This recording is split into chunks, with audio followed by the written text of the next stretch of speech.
Hello, আসসালামু আলাইকুম viewers, আপনারা সবাই কেমন আছেন?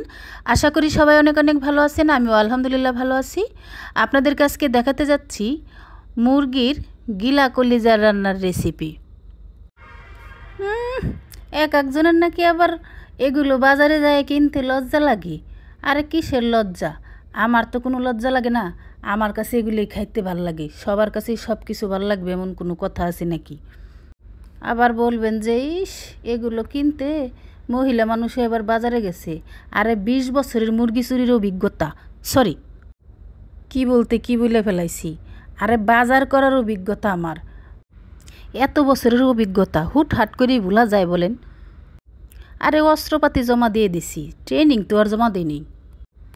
যাই হোক, চুলায় একটা পাতিল বসিয়ে দিয়েছি, তার মধ্যে তেল গরম করে পেঁয়াজ সুন্দর করে লাল লাল করে ভেজে নিয়েছি। তার মধ্যে আদা বাটা, রসুন বাটা, জিরে গুঁড়ো, হলুদ গুঁড়ো, লাল মরিচের গুঁড়ো, স্বাদ মতো নুন দিয়ে সুন্দর করে কষিয়ে নিচ্ছি। সব সময় কি আপনাদেরকে বলে দিতে হবে? আমি দিতেছি, আপনারা দেখতেছেন না? একটু বুঝেও তো নিতে হয় সময়তে।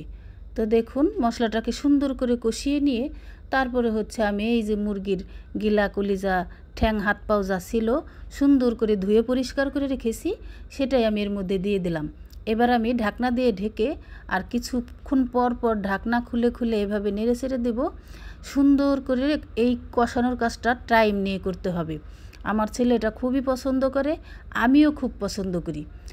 আর আমার কাছে এই মুরগি ওই কী বলে ব্রয়লার মুরগির ওই সলিড গোস্ট খাওয়ার চাইতে আমার কাছে এই মুরগির গিলা কলিজা খাইতে অসম্ভব মজার লাগে।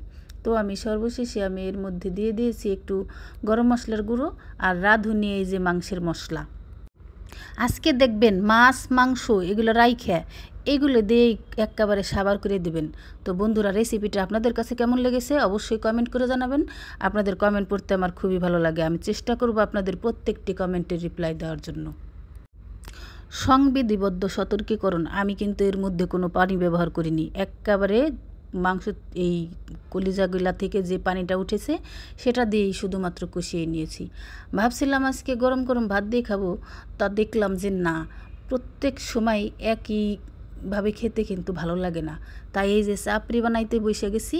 এখন আমি সুন্দর করে গরম গরম মশমশা করে চাপড়ি বানাই নিচ্ছি। এই চাপড়ি দিয়ে আজকে খাবো।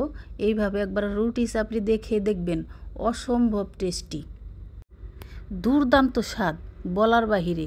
আরে বাসায় একবার ট্রাই করে এই দেখেন না, আমাকে একটু বিশ্বাস করে।